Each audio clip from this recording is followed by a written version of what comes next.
tratamiento. Hay un concepto que es el de la dimensión integral de la salud, que el doctor hoy hablaba a la mañana, de las 6 dimensiones.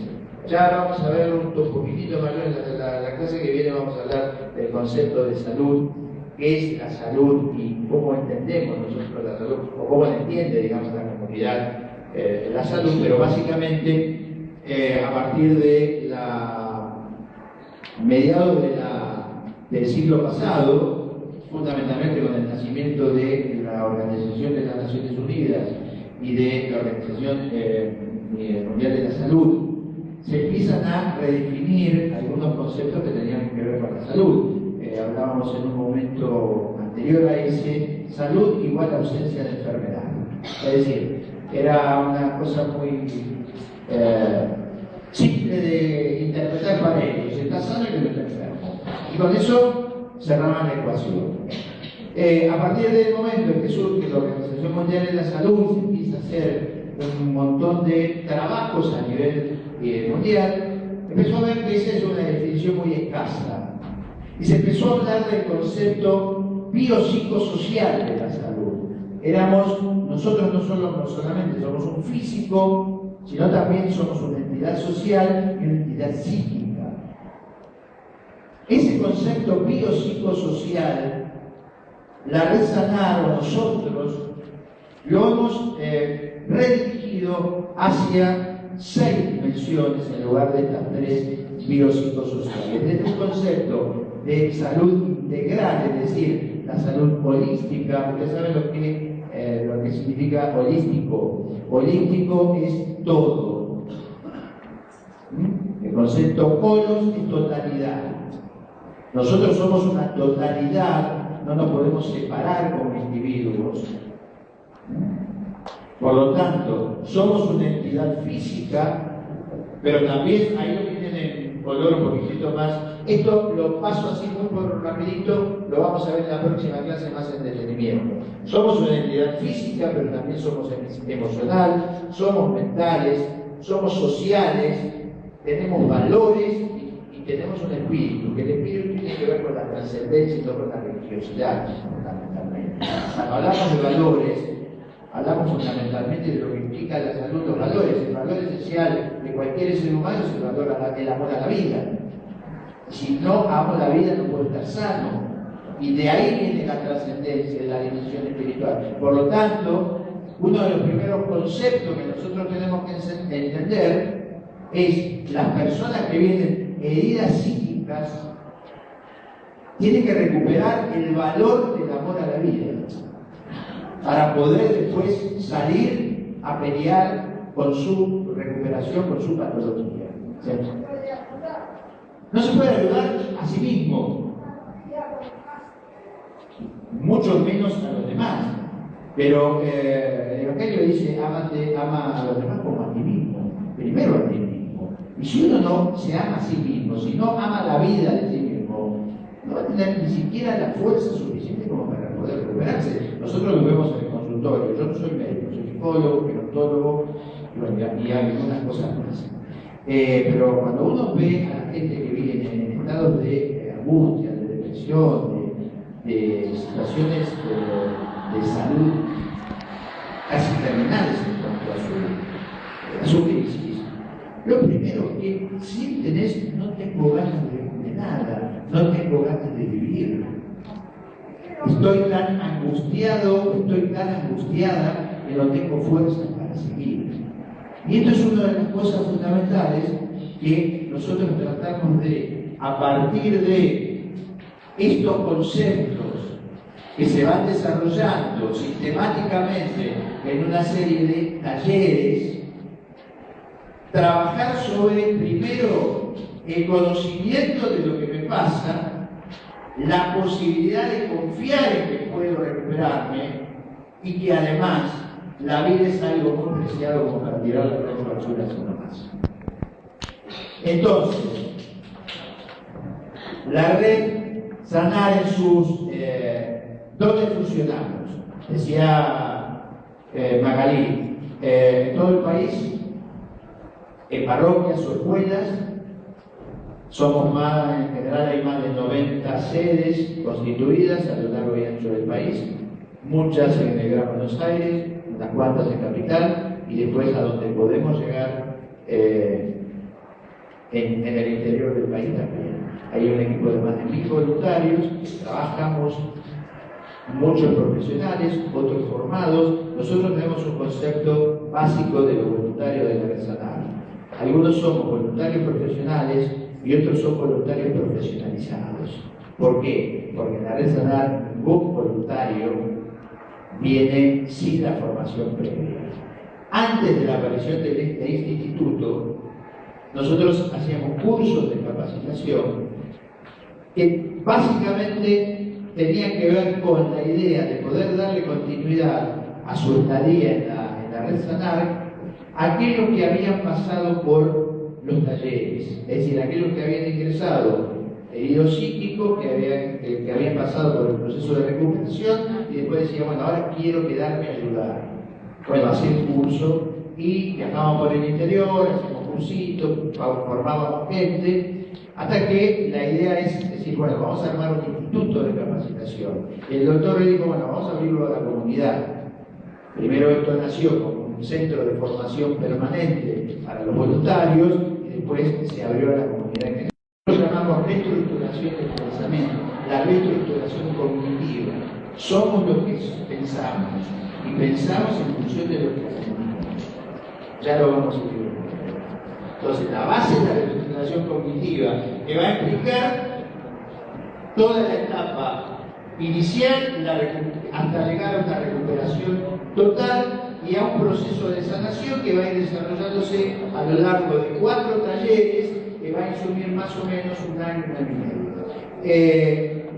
Los que transitan los 4 niveles, por supuesto, van a llevarse un bagaje mucho mayor que aquellos que obviamente se van quedando en la mitad. Muchas veces pasa, y también los médicos tienen esa desgracia que cuando el paciente empieza a sentirse bien en una primera etapa, o deja de tomar la medicación, o deja de ir al médico, y en realidad es un proceso de esfuerzo, siempre nosotros hablamos de proceso, ¿no? Es un proceso de recuperación que va mucho más allá de la sola eliminación de síntomas.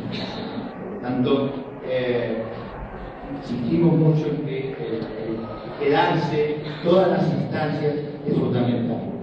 ¿Quiénes son voluntarios? Cualquier persona consciente de poder desarrollar el trabajo para el cual tiene la propuesta,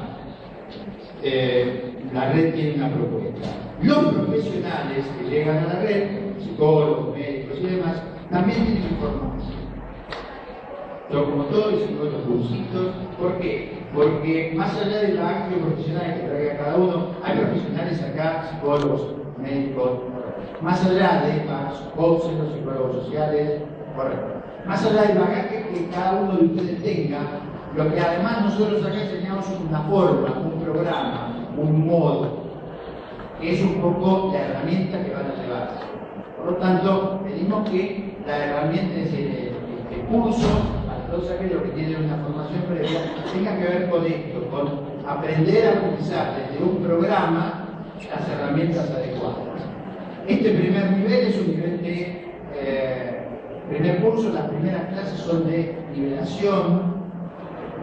Nosotros tratamos en la medida de posible de no meternos demasiado, ustedes van a tener neurobiología, van a tener farmacología, obviamente en niveles iniciales. La idea no es precisamente mandarlo mañana o en la próxima clase a hablar de neuronas, del cerebro y todo lo demás, sino que vamos a ir haciendo de forma progresiva.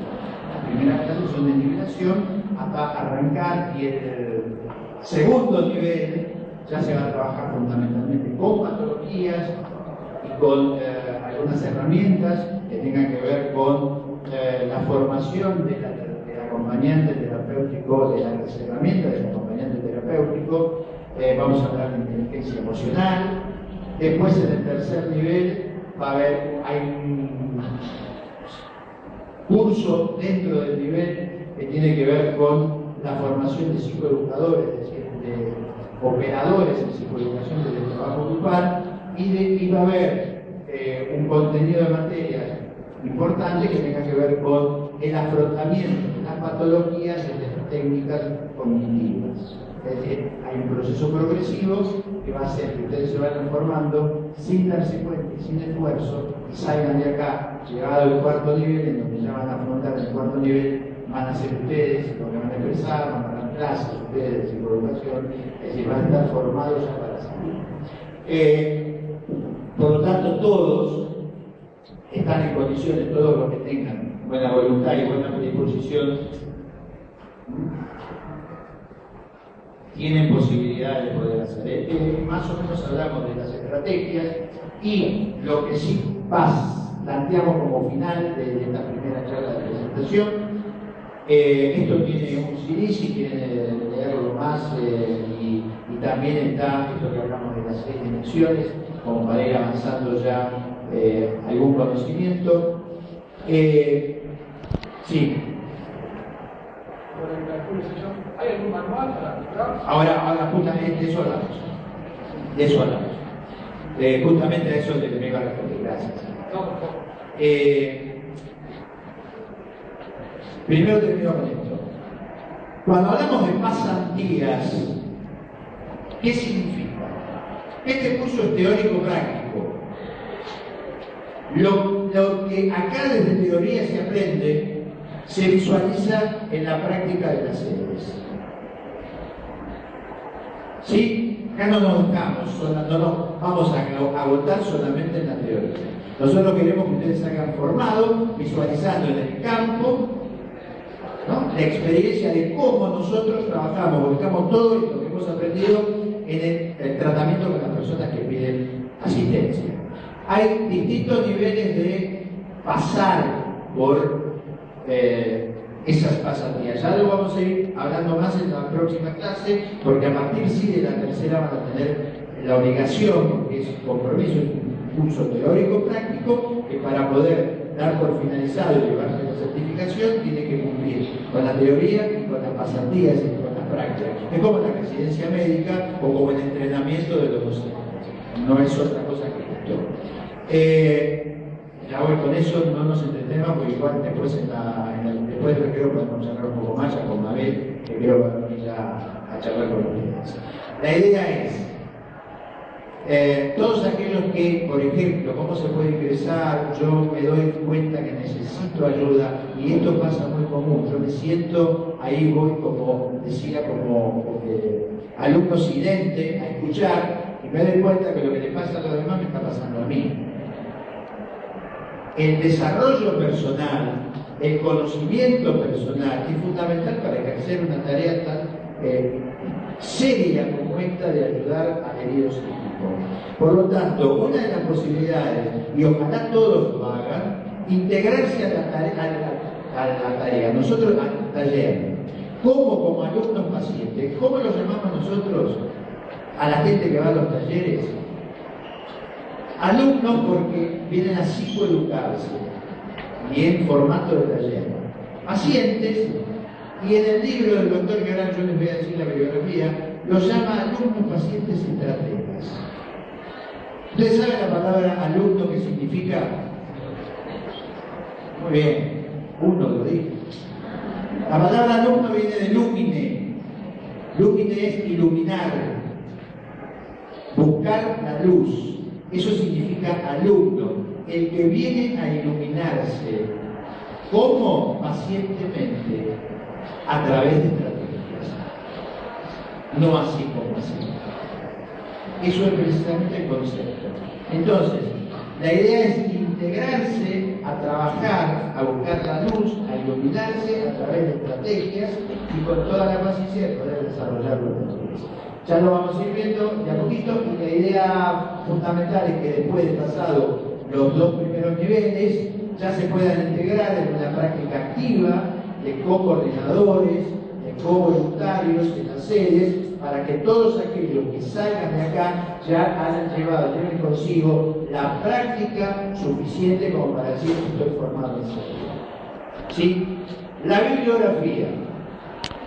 Un poco bajar las ansiedades y tratar de entender esto desde el lugar de que el mecanismo de comunicación entre ustedes y nosotros siempre va a tratar de ser fluido, de diálogo, de ida y vuelta, porque la idea no es crear esto en un ámbito académico muy rígido, más allá de las exigencias que nosotros tratamos de plantear, porque fundamentalmente somos personas, tanto ustedes como nosotros, vamos a trabajar con personas, y el aprender a comunicarnos es fundamental en este intercambio de ida y vuelta.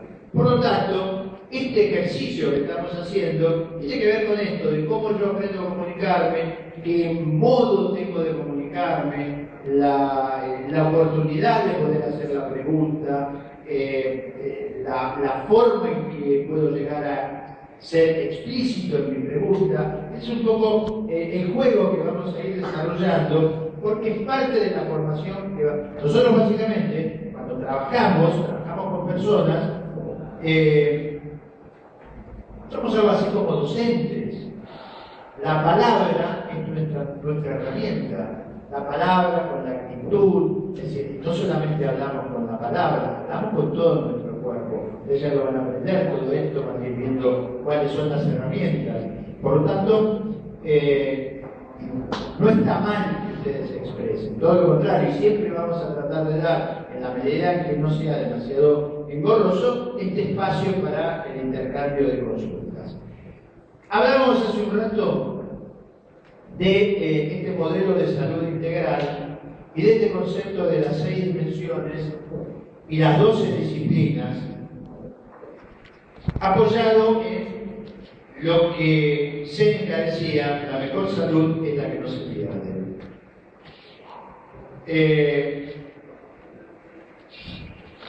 Cuando la humanidad empezó a entender allá por 500 años antes de Cristo que la salud del hombre podía ser resuelta por los hombres y que no era solamente cuestión de magia, de los llamales o de mensajes divinos exclusivamente, allá por Grecia, 500 antes de Cristo, aparece un señor que se llamó Hipócrates,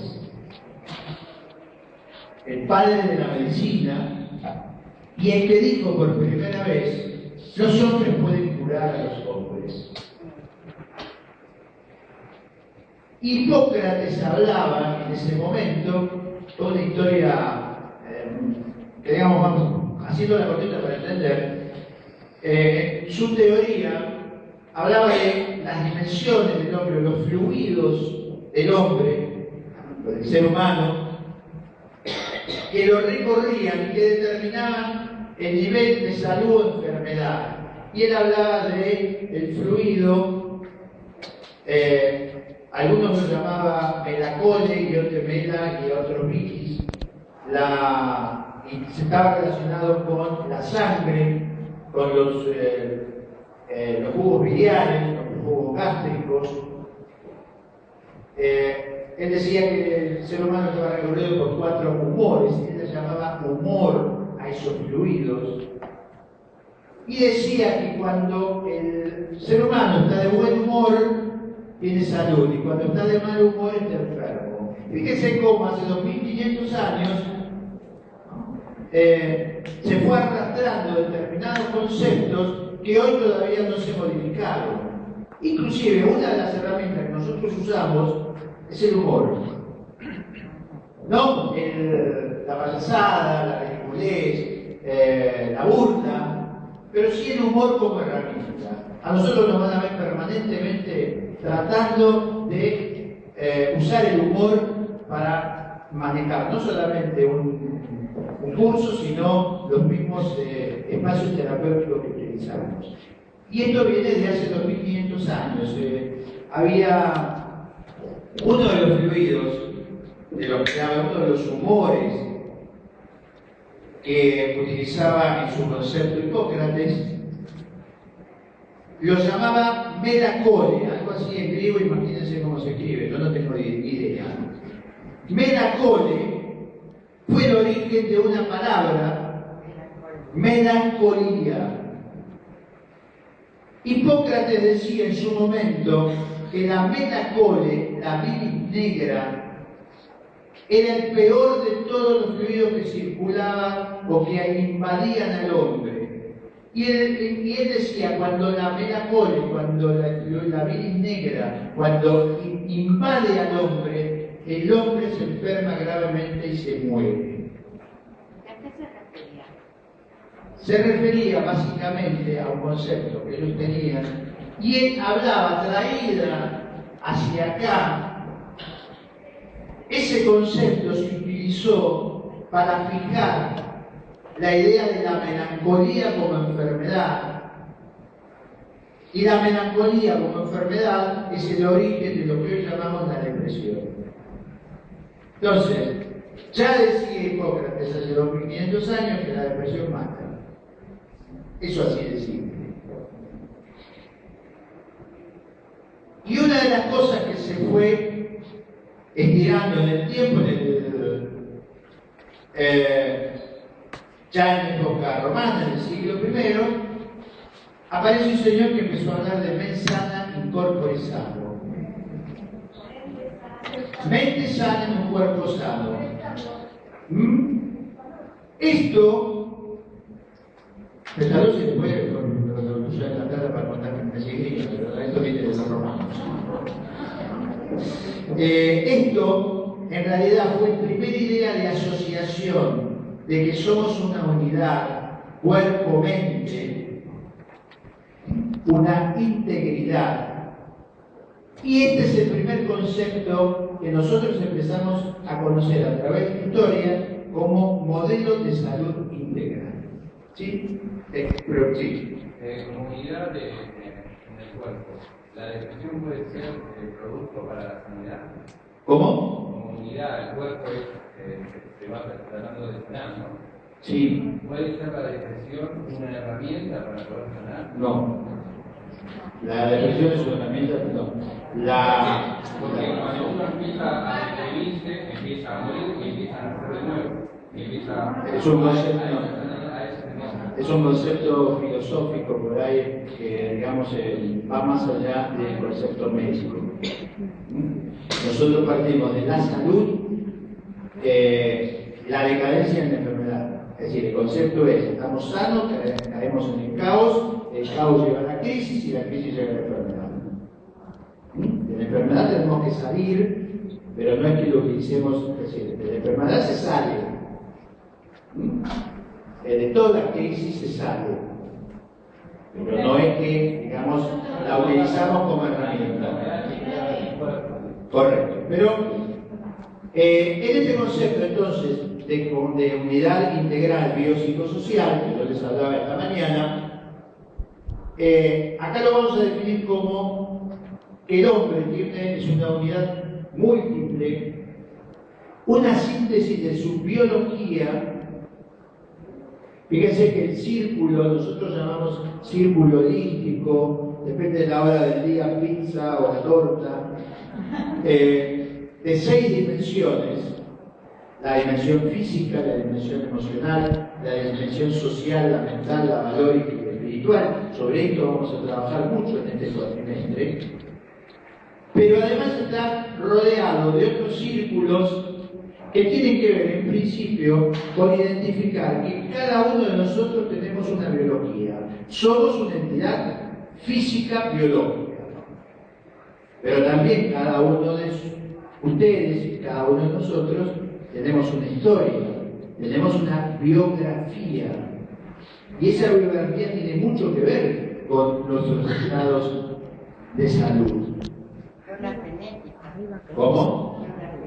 La genética por un lado y la historia mental por el otro. Ya no nos metamos en un jardín porque somos parte génesis y parte ambioma, es decir, parte lo que venimos, lo que heredamos como genética, pero también lo que vivimos y lo que recibimos de nuestro ambiente, del ambiente que nos forma. Pero en definitiva, esto tiene que ver con una historia. No es lo mismo aquel que ha nacido en un ámbito precario, padres golpeadores, padres alcohólicos, la promiscuidad, que aquel que nació en de pronto un lugar adecuado, con una buena familia bien constituida, que tiene una historia de vida desarrollada, adecuada y sanamente. Es decir, nuestra biografía hacia la salud. Y por encima de todo esto, y también por supuesto, cuando nuestra biografía está enferma, enferma nuestra biología. Lo mismo que cuando nuestra biología está enferma, también enferma nuestra historia de vida. Una persona enferma también su historia de vida y enferma su ámbito social, su comunidad en la que vive. Pero por encima de todo esto, hay un círculo mayor que encierra tanto nuestra biología como nuestra biografía, que nosotros lo definimos como biofilia. La biofilia es el círculo de las tres vías. La biofilia es el gusto por la vida, la razón vital y la motivación para vivir. Por eso yo decía esta mañana, cuando una persona viene con una actitud de pocas ganas de vida, lo primero que hay que exaltar es y recuperar esta biofilia, estas ganas de vivir, que todos las tenemos al nacer. Todos somos dueños de estas tres dimensiones, la biológica, la biográfica y la biofílica. Pero cuando estamos frente a una crisis, la primera que perdemos a veces es el gusto, el placer, el estímulo, la motivación por la vida. Por lo tanto, es fundamental entender esto, porque en general, desde ahí se puede arrancar, a lo mejor para guiar a una persona que es un tratamiento. A lo mejor para guiar a una persona que viene, como yo contaba al principio, nuestro inicio fue con el teléfono de ayuda al suicida, para que desista en función de hacerle entender, hacerle recuperar ese amor por la vida. Ahora, estar bien es el punto de equilibrio en todas las dimensiones. Con uno mismo, que es lo biológico, con el otro, lo biográfico, y con lo trascendente, que para los creyentes es Dios, pero fundamentalmente la trascendencia es por encima de la creencia o no creencia, el amor a la vida. Las ganas de vivir y entender fundamentalmente que en realidad por encima nuestro hay una trascendencia superior a nosotros que debe ser el motor sobre el cual nosotros tenemos que montar para poder desarrollar nuestra vida. Esto tiene mucho más que ver con la fe religiosa. A veces la gente confunde espiritualidad con religiosidad. La religiosidad está incluida dentro del concepto de espiritualidad. Pero es mucho más amplio, mucho más abarcativo, mucho más abierto. Por eso todos podemos tener un espíritu desarrollado, seamos creyentes o no. Bueno, usted se equivoca. Entonces, la dimensión física ya vamos a ir viendo de a poquito, pero la dimensión física tiene que ver con propiciar la salud desde lo físico, con la habilidad de prevenir el estrés del cuerpo, promoviendo la actividad física, la buena alimentación, hábitos de vida saludable. Es decir, el cuerpo se estresa, después vamos a hablar del estrés. ¿No saben ustedes lo que es el estrés? La mayoría. Bueno, no saben nada, porque el estrés no es lo que ustedes creen. El estrés no, el estrés es bueno. Yo estoy estresado en este momento, si no podría. Estrés y tensión, nada más que eso. Estrés es tensión, tensión adecuada para la vida. Y hay un estrés bueno, que nosotros llamamos euestrés. Eu es un prefijo que quiere decir bueno. El euestrés es el estrés bueno, y hay un estrés malo, el distrés, que es el estrés patológico, que nos enferma, que es el que enferma el cuerpo cuando nosotros no tenemos una salud adecuada. La dimensión emocional tiene que ver con cómo nosotros aprendemos a gerenciar y controlar las emociones. Y cuando decimos controlar las emociones, estamos diciendo suprimirlas. A veces murió un ser querido, yo no puedo suprimir la tristeza. Lo que tengo que tratar de gerenciar y controlar esa tristeza como para que no me enferme. No dejar de sentir. ¿Entiende? Las emociones de por sí no son buenas ni malas. Sí son patológicas y sí enferman cuando se descontrolan, cuando se desbordan.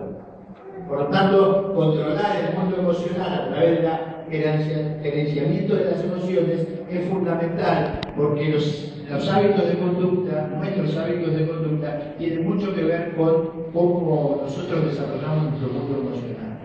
Aprender a gerenciar las emociones, aprender a cambiar el pensamiento, aprender a tener conductas adecuadas, tiene mucho que ver con el desarrollo de una salud adecuada, de una salud mental adecuada.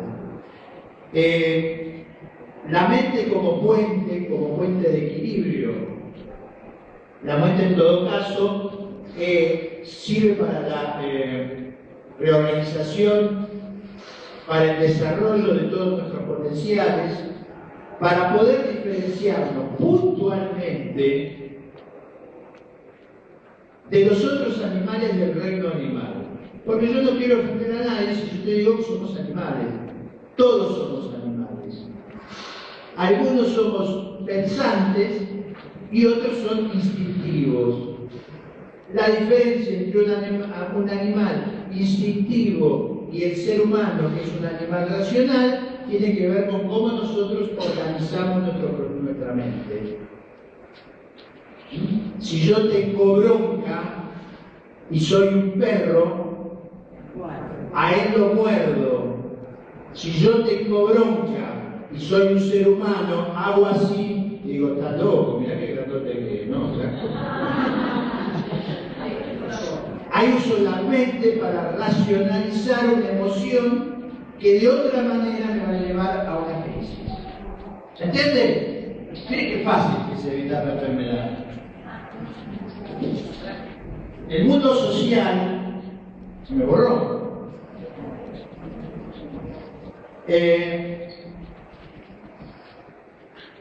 John Vivier, el creador de la psicología social en la Argentina, decía que todos somos seres integrados en sociedad.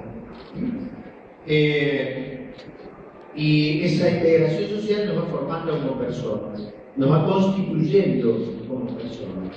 Por lo tanto, somos en relación a lo que nuestro ámbito social nos va aportando y lo que nosotros aportamos a nuestro ámbito social. Por lo tanto, la dimensión social, a través de la familia, de las instituciones, de los grupos de continencia, es fundamental para reforzar vínculos sanos o no, y para poder centrarlos en, como dice acá, el respeto por nuestros propios derechos, tanto como el de los otros, y el respeto por nosotros mismos y por los demás. Es decir, si yo causo mis relaciones sociales en ámbitos adecuados, en núcleos adecuados, voy a empezar por aprender a respetarme a mí mismo. Si la dimensión social está perturbada por encuentros malos o vínculos nocivos, seguramente lo que voy a perder primero es respeto por mí y difícilmente pueda encauzar una vida adecuada. Por eso el mundo social, la dimensión social es fundamental. Y fíjense de pronto, un caso representativo, un conflicto familiar que lleva a una crisis, una separación, se desarrolla en el mundo social, pero se forma emocionalmente. Y de esa enfermedad emocional puede surgir una enfermedad física. ¿Sí? ¿Cuántas personas o cuántas familias terminan alguno de los miembros enfermos por un conflicto en el ámbito de la familia?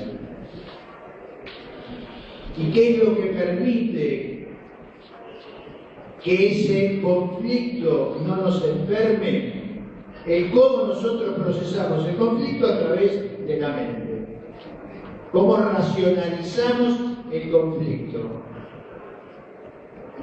Cómo nuestra mente gerencia nuestras emociones para que no se desborden. Esto ya lo vamos a ir viendo mucho más en profundidad. Las emociones enferman, las emociones negativas enferman.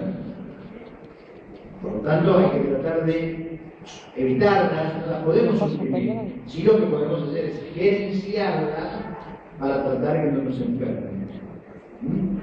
La dimensión valórica, de la que hablamos hace un rato, tiene que ver con un sentido, con un proyecto sano de vida, unido a valores auténticos, nobles, perdonables, comunitarios y trascendentes. Si yo creo, por ejemplo, que el valor supremo de la vida es el dinero, si no lo tengo me voy a enfermar. O la gula por el dinero me va a enfermar. Si yo creo que el valor supremo de la vida es el amor al prójimo, seguramente voy a estar mucho mejor que aquel que tiene la gula por el valor del dinero. Porque aquel que tiene la gula por el valor del dinero, si no tiene un auto de alta gama, si no vive en Puerto Madero, y si tiene 60 años y mata a una modelo de Tinelli, bueno, soy un fracasado en la vida. El mundo valórico es muy importante para poder acomodar nuestro equilibrio y es una dimensión que en general nosotros no le prestamos mucha atención, pero es algo que realmente nos enferma y mucho a veces.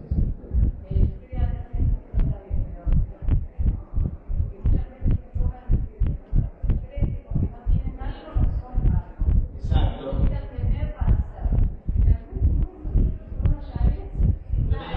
Un viejito, un amigo de mi abuela hace muchos años, me decía, tanto tenés, tanto valés, nada tenés, nada valés. ¿No?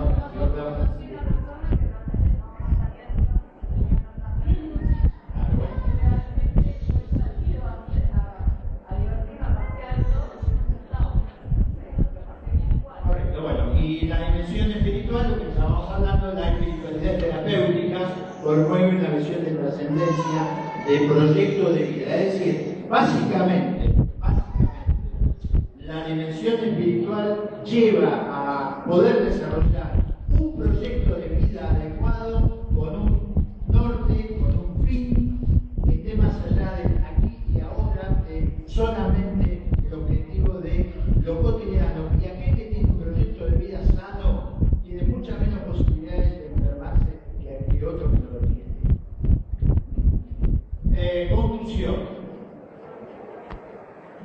Después de todo esto que habíamos hablado en la Organización Mundial de la Salud, empezó a hablar desde el año 45, 46 en adelante de bienestar en armonía y en equilibrio. Ya no solamente las personas estaban enfermas, solamente cuando había ausencia de salud, sino que empezó a hablar de salud es bienestar en equilibrio. Bienestar en equilibrio. Yo puedo tener una enfermedad física, pero si logro el equilibrio para poder superarla y sobrellevarla, no puedo considerarme una persona enferma. El ser enfermo es un concepto que nosotros desde el primer día lo discutimos. Ser enfermo es un concepto que hay que empezar a tirar al tacho de basura y no sacarlo nunca más.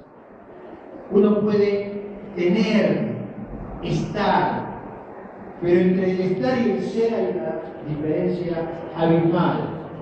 El ser es permanente, el estar es una circunstancia. Yo puedo estar enfermo, pero no soy enfermo, porque puedo llevar mi enfermedad en absoluto equilibrio con la vida. Nosotros hemos recibido acá y hemos egresado pacientes en silla de ruedas, pacientes que tienen dificultades ambulatorias, pacientes y sin embargo tienen esa biofilia alta que les permite superar la dificultad y nunca sentirse enfermo más allá de la dificultad. Por lo tanto, esto de la bienestar en armonía y en equilibrio lo podemos definir como que la salud es la vivencia armoniosa, gozosa, responsable, interactiva entre la herencia, es decir, lo genético, la realidad social, las condiciones de vida, la calidad de las instituciones en donde nos desarrollamos, porque tiene mucho que ver también las instituciones que nos contienen, y el comportamiento personal, es decir, lo que cada uno de nosotros pone de sí mismo en todas y cada una de las dimensiones de la vida y en todas las etapas del arco de la vida. Yo en mi formación como gerontólogo, psicogerontólogo, aprendí que la vida tiene una sucesión de etapas y una de las condiciones, una de las últimas condiciones que pierde el hombre es la condición de aprender. Se puede aprender hasta el último momento, hasta aprender a bien morir. Por lo tanto, hasta aprender a bien morir. Por lo tanto, esto de tomar a la vida en etapas a lo largo de un arco trascendente de toda nuestra vida y que cada una de esas etapas es fundamental en el desarrollo y ninguna es mejor ni peor que la otra, tiene que ver con este concepto que nosotros tenemos de salud, a tal punto que hoy en gerontología ya no se habla de vejez como sinónimo de enfermedad, sino se habla de envejecimiento como proceso, y la vejez es el último tramito de la vida en donde sí está la patología. Es decir, este proceso de desarrollo personal, de sentirnos personas aptas, sanas y abiertas a todas posibilidades de creación y de desarrollo, lo tenemos que llevar desde el minuto cero de nuestra vida hasta el último minuto en que podamos ser, digamos, personas vitales. ¿Cómo hacemos con una Pero un momento. Yo digo que deja de aprender es porque se muere. ¿Cómo? La vida es un aprendizaje. Constante. El que deja de aprender se muere. Por lo menos se muere en el espíritu. En el momento, Se muere en el espíritu. Sí. No, Van al recreo, después seguimos. Compañera, hace una pregunta y después seguimos. Decime. no, que siempre me pregunté cómo hacer con una persona grande, mayor, que no tiene sueños, que no tiene metas, pero esto del buen morir, aprender al buen morir, me parece genial, enseñar esta parte. Está bien, pero antes de aprender al buen morir tenemos que enseñarle a aprender al bien vivir. La última etapa. Y aprender a bien morir tenemos tiempo. Vamos al recreo y seguimos. De las 6 dimensiones del concepto de salud integral.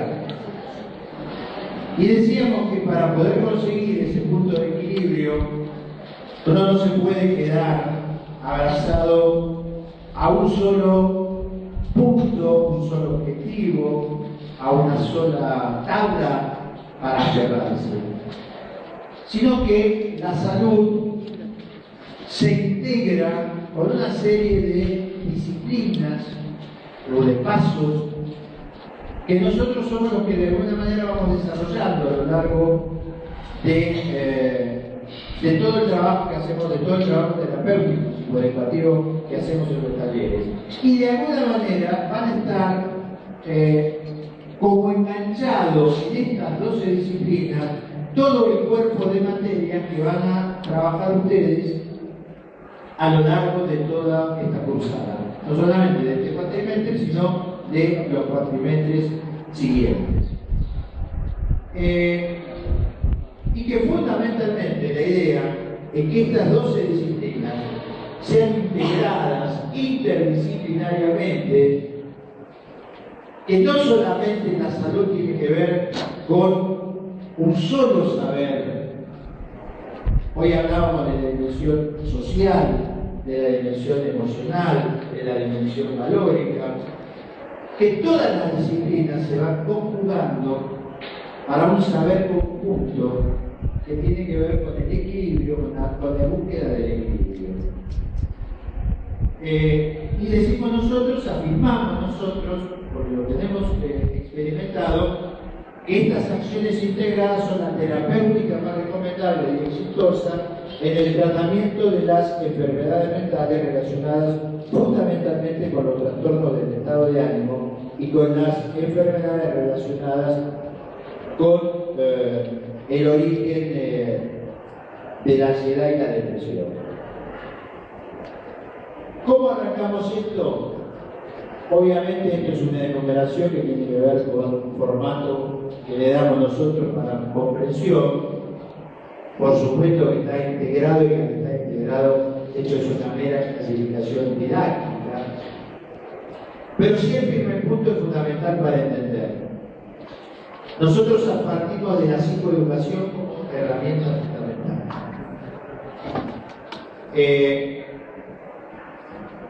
Hoy decía que psicoeducar es darle al otro la posibilidad de saber qué tengo, de saber cómo puedo resolverlo y fundamentalmente de saber que sí puedo resolverlo.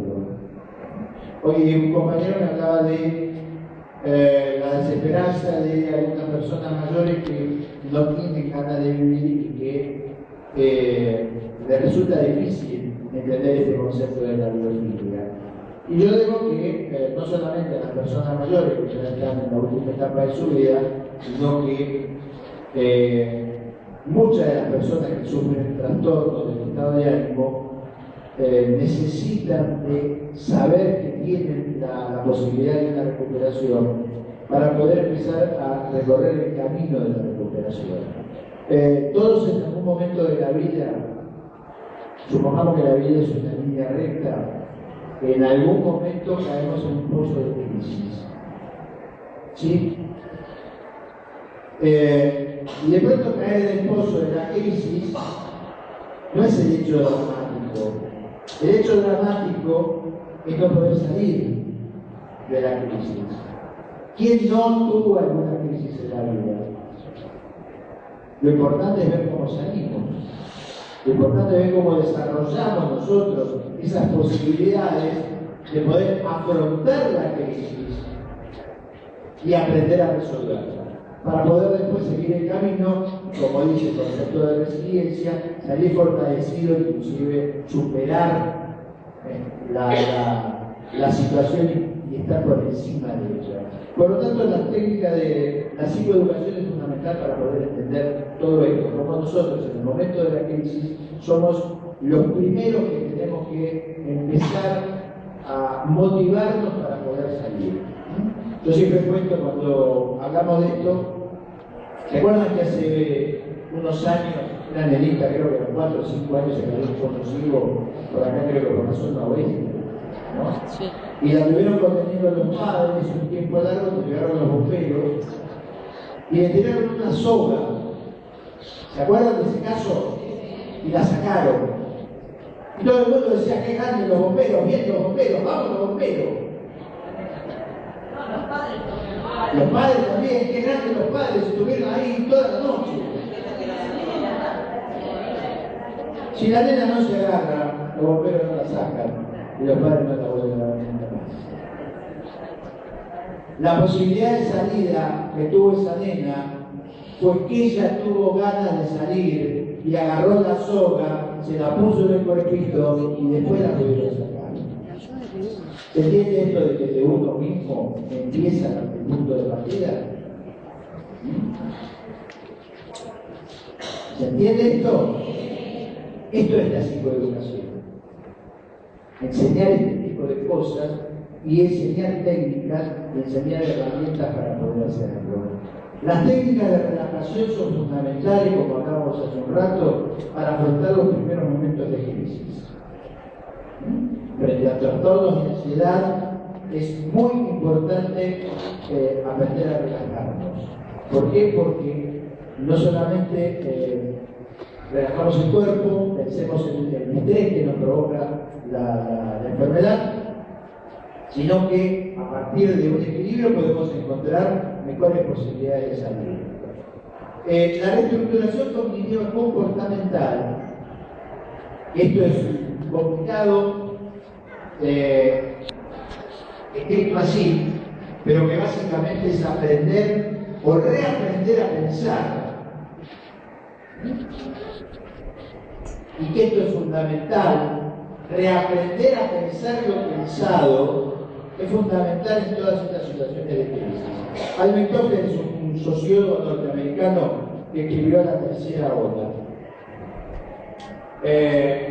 un libro que se hizo bastante conocido, importante, hace más o menos 20 años, 30 años atrás. Y la Tople de la tercera ola escribe en el prólogo, junto al prólogo, un texto que dice: los analfabetos del siglo XXI no van a ser aquellos que no sepan leer y escribir, sino aquellos que no sepan pensar, repensar lo pensado y volver a pensar, o aprender, reaprender lo aprendido y volver a aprender.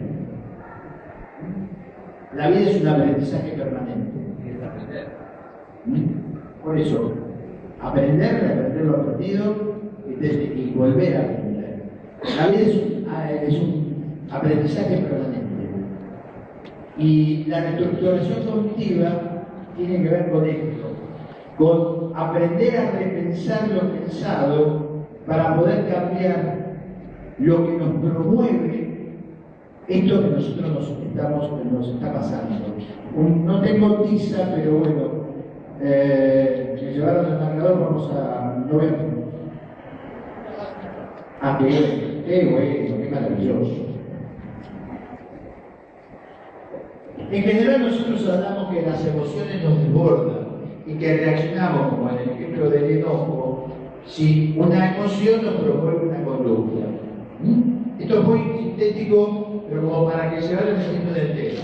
La emoción promueve una conducta.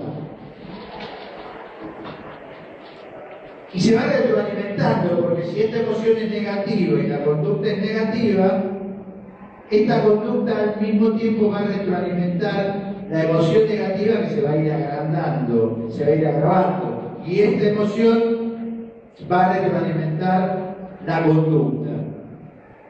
Pero nos quedamos en esto, en este ida y vuelta de emoción, conducta, emoción.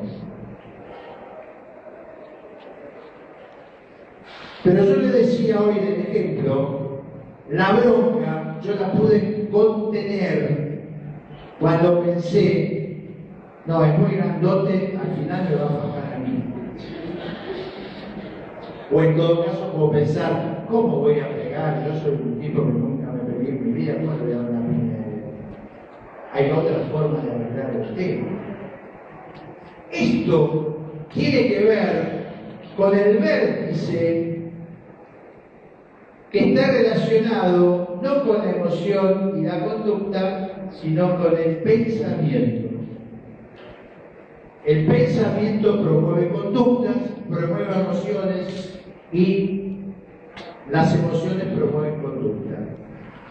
Como yo tengo celos, porque pienso que me está metiendo los cuernos. Y por eso la cargo el robote.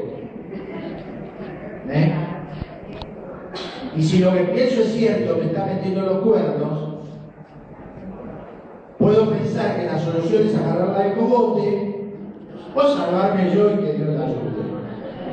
¿Cuál es el cambio? ¿Está acá? No, está acá. ¿Se entiende? Bueno, esto es lo que enseña la reestructuración cognitiva. El trabajo de aprender a pensar, de aprender a repensar. Es todo un trabajo que tiene un esquema de aprendizaje, es una materia que ustedes la van a desarrollar desde este nivel y a lo largo de los otros 3 niveles siguientes. Cuando es necesario acompañar todo esto que trabajamos en estos espacios con psicoterapia individual, afrontamiento de las situaciones, es decir, aprender a afrontar, que no es enfrentar. Enfrentar es pelearse, afrontar es asumir. Yo le hago un paseo rápido por todo esto. La medicación, cuando es necesaria, uno de los problemas fundamentales de la terapéutica que tiene que ver con la salud mental es la resistencia a la medicación, la resistencia a ir al médico psiquiatra. Muchas veces nos ha pasado a nosotros, no, yo no voy al médico psiquiatra porque yo no estoy loco. No, mire, la medicina psiquiátrica, no, a mí que voy a tomar una pastilla esta me mata. No, me va a volver cagada la pastillita. Resulta que después voy al médico de PAMI y me da una benzodiazepina y la tomo como si fuera cemento. Pero no me la dio un psiquiatra, porque no fui al psiquiatra, porque yo no estoy mal para el psiquiatra. Explicar esto y explicar la diferencia, por ejemplo, yo hablé de la benzodiazepina, en general son los ansiolíticos que conocemos nosotros, que usamos nosotros, y es explicarle la diferencia entre un ansiolítico, una benzodiazepina y un antidepresivo. Ustedes por eso van a aprender farmacología, para aprender en una dimensión, digamos, acorde a la formación, cuál es la parte farmacológica, y aprender a perder el miedo a la medicación es fundamental en el proceso de recuperación. Y nosotros decimos en la red, la medicación entregada con arte y prudencia. El arte del médico que sabe hacer y la prudencia del profesional y del paciente que sabe atender la búsqueda. Por eso, yo siempre digo, a mí me duele la rodilla, voy al traumatólogo. Pero si estoy deprimido, me voy a ver a la señora del lado, que me tira las cartas, que me entrega el incienso. ¿Por qué no voy al médico? Eso no es para mí. Bueno, mirá, andás a la señora que me tira las cartas, que me entrega el incienso, pero además anda al médico.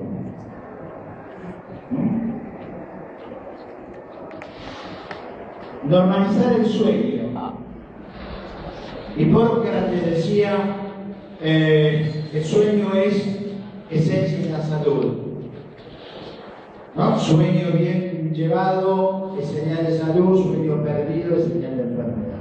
Muchos de los problemas que nos llevan a tener mala calidad de vida tiene que ver con los trastornos del insomnio. Hoy está escuchando, ayer fue el día del sueño en Argentina, en realidad tuvo que haber sido el día del insomnio, y las cifras de los profesionales que armaron esta jornada asustan. El 40% de la población del país sufre de insomnio. Y él decía algo muy importante que, por suerte, nosotros acompañamos. El insomnio no tiene nada que ver con la toma o el manejo del insomnio no tiene que ver con la medicación. El manejo del insomnio tiene que ver con hábitos, con cambio de hábitos, con disciplina, con lo que se llama, que nosotros llamamos higiene del sueño. Un ansiolítico no nos cura el insomnio. Lo único lo tapa. Pero la higiene del sueño sí puede ayudar muchísimo más que cualquier... Y esto que yo le estoy diciendo así muy generalmente, muy genéricamente, es la psicoeducación. Yo tengo insomnio, bueno, mira, vamos a enseñar a empezar a cambiar tus hábitos. ¿Cómo dormís? Y no, yo tengo insomnio, me acuesto a las 4 de la mañana, me prendo con la computadora, después... Ustedes ya van a aprender lo que se llama el círculo circadiano, el ciclo del día. Nosotros, como todos los animales, cumplimos un ciclo de 24 horas que tiene que ver con la luz solar. Veo como las plantas, nosotros también, los seres humanos, tenemos ese mismo ciclo. Y estamos hechos para vivir de día y dormir de noche. Pero si corremos ese ciclo, vamos a perturbar ese reloj biológico, y esa perturbación del reloj biológico nos va a provocar insomnios. El insomnio trae muchísimos malestares, dificultades para poder transitar el día. Bueno, eso es parte también de lo que nosotros vamos a ver acá, higiene del sueño. Alimentación adecuada, sana, saludable, para una buena alimentación. Muchos de las mala alimentación tiene que ver con un mal funcionamiento de nuestro organismo, incluyendo el cerebro. Muchos de los neurotransmisores que hacen al buen funcionamiento del cerebro están relacionados con nuestra alimentación.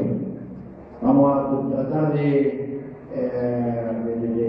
dar nutrición en un par de clases en el tercer y cuarto nivel, como para entender esto.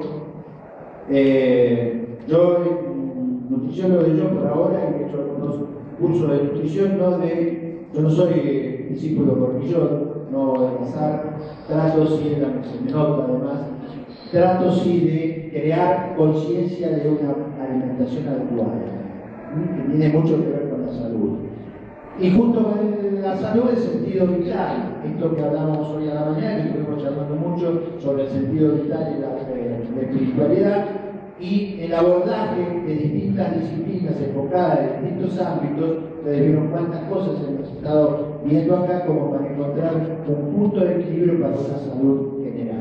¿Se entendió un poco todo esto? ¿Cuál es el concepto fundamental de una salud en equilibrio? ¿Se entendió? Nosotros atacamos más el defender la salud que el enamorarnos de la enfermedad.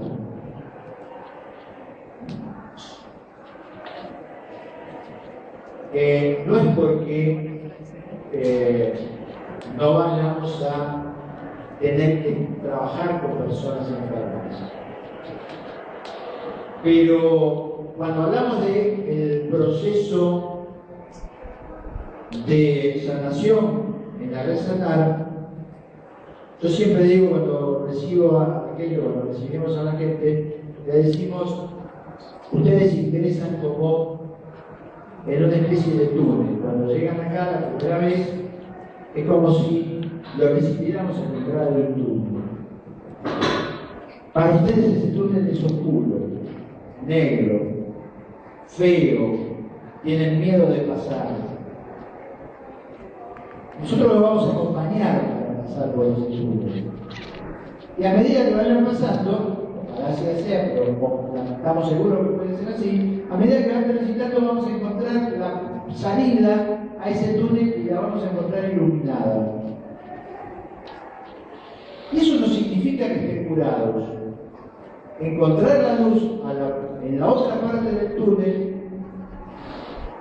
es empezar a transitar otra etapa.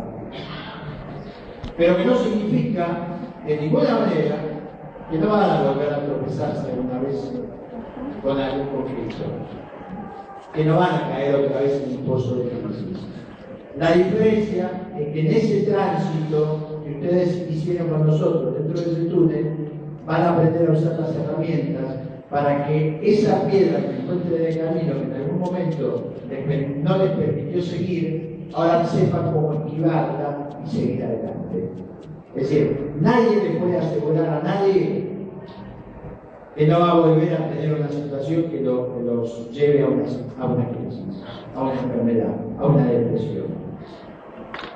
Lo que sí podemos decirle, vamos a tratar de construir herramientas para que se puedan defender. ¿Entiende? Que como de pronto el arbolito que crece, le ponemos un puntal y a partir de eso el árbol se fortalece. Es básicamente esto con lo que tiene que ver el proceso. ¿Alguna pregunta, sí?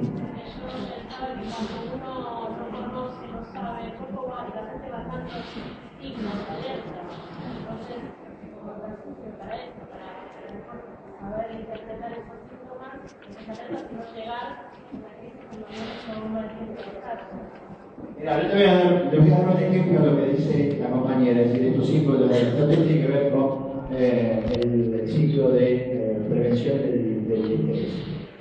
El ciclo, se llama así, el ciclo de adaptación al interés. Pero ponerlo como un ejemplo. Ustedes vieron los chicos que van al colegio y cargan la mochila. El primer día de clase, la mamá le pone con un poquito blanco, todo muy lindo, la mochilita, y de un cuadernito, alguna cartucherita y nada más, ¿cierto? Entonces el chico va así, con los rayos caminando muy contento porque la mochila no le pesa. La segunda semana de clase, el chico ya va así caminando. Y el tercer día de clase, la tercera semana ya se dobló y viene, ay mamá, me duele la cintura, no puedo más. Lo importante es entender el primer día de clase cuál es la capacidad de soporte que tiene el chico para no cargarle tanto en la mochila. Porque cuando está viniendo a casa diciendo que le duele la cintura, ya está enfermo. Entonces, este es el concepto. La alarma, el estado de alerta que nos permita prevenir antes que la enfermedad nos doble. Y si no dobló, bueno, saber que podemos salir y cuando volvamos a cargar la mochila, cargarla con el peso adecuado para que no volvamos a tener el mismo problema. ¿Es algo así? ¿Se entiende? Bueno, ¿alguna preguntita así? Hay un libro que se llama La enfermedad como camino. No te escucho. Que hay un libro que se llama La enfermedad como camino. Sí. ¿Tiene algo que ver? ¿Se puede, digamos, es una literatura que tiene algo que ver? No lo leí. No lo conozco. Bueno. Conozco el título, pero no conozco el contenido del libro. No sé cómo se titula la propuesta, pero bueno, es un enfoque también holístico, pero que toma la enfermedad como algo que nos está enseñando algo que nuestro ser está buscando. Sí, el tema básicamente es, primero, no llegar a la enfermedad, y segundo, el signo o el síntoma de la enfermedad nos permita tener las respuestas adecuadas para poder salir, para poder transitar bien ese camino. En todo caso, sí, pero nosotros partimos de, en principio, tratar de no llegar a la enfermedad, y si llegamos a la enfermedad, no estacionarnos en ella, sino tratar de salir de la mejor manera posible. Pero bueno, el concepto es parecido. Igualmente no conozco el contenido. 2 minutos más, así repartimos los voluntarios. La idea del concepto es aprender a conocer los síntomas. Uno de los conceptos. Es decir, cómo yo puedo, además, ustedes van a aprender a conocer síntomas, a definir un síntoma, porque cuando alguien viene a pedir ayuda, yo tengo que saber de qué me está hablando.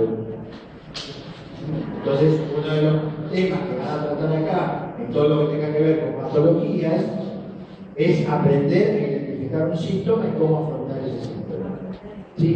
Bueno, las chicas que iban a repartir el ¿sí? Bueno, por hoy creo que no queremos agotarlos más de la cuenta. De hacer